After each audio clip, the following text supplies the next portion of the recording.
1 2 3 start. నిన్నటి రోజు కవిత మీరు నిజామాబాద్కి వచ్చిర్రు.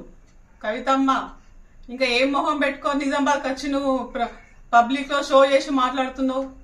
కొంచెం నీ మొహం నువ్వు చూసుకో కరెక్ట్ గా. నువ్వేం చేసినావు? లిక్కర్ స్కామ్ లో దొరికి 6 నెలలు జైలు తిండి తిని ఇప్పుడు నువ్వు వచ్చి మాకు చెప్తున్నావు నిజామాబాద్కి వచ్చి.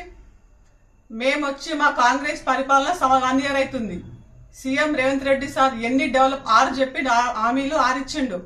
దాంట్లో 4 పర్ఫెక్ట్ చేసిండు. ఇంకా 4 సంవత్సరాలు ఉంటాడు. ఇప్పుడు చెప్పిన దాంట్లో 4 ఆడవాళ్ళకి బస్సు ఫ్రీ, సెకండ్ కరెంటు 200 యూనిట్ల కరెంటు ఫ్రీ, మూడోది ఆరోగ్యశ్రీ 10 లక్షలు, 4వది గ్యాస్ సబ్సిడీ.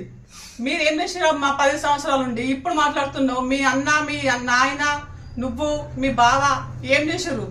నిజామాబాద్ లో ఉండి ఎమ్మెల్యే ఏం పని చేసిండు? స్మార్ట్ సిటీ స్మార్ట్ సిటీ అన్నారు. ఏం స్మార్ట్ సిటీ చేసిండు? ఎక్కడుంది స్మార్ట్ సిటీ? ఎటు చూసా చెత్త, ఎక్కడ డ్రైనేజీ ప్రాబ్లమ్స్. మా గవర్నమెంట్ వచ్చి ఇప్పుడు 1 year కి షబ్బీర్ అలీ గారు వచ్చి 10 కోట్ల ఫండ్స్ తీసుకొచ్చి డెవలప్ కి డివిజన్ ఇస్తున్నాడు. అది ఒకటి దృష్టిలో పెట్టుకో. నువ్వు ఒక ఆడదానివై ఉండి ఒక లిక్కర్ స్కామ్ లో దొరికి నువ్వు ఇప్పుడు అన్ని మాట్లాడుతున్నావు. కొంచెం సిగ్గుండాలా చెప్పడానికి, నోరు రావాలి. ఇంకోసారి ఖబర్దార్ నీకు చెప్తున్నా కవిత, ఇంకోసారి నువ్వు పబ్లిక్ లో షో చేసినావు అనుకో ఇట్లా, ఇంకా ఏం మొహం పెట్టుకొని మాట్లాడుతున్నావు? మేమందరం మహిళలు కలిసినాం అనుకో, నేను ఇంట్లోకి వెళ్ళి గుంజుకొచ్చి ఏం చేయాలి చేస్తాము.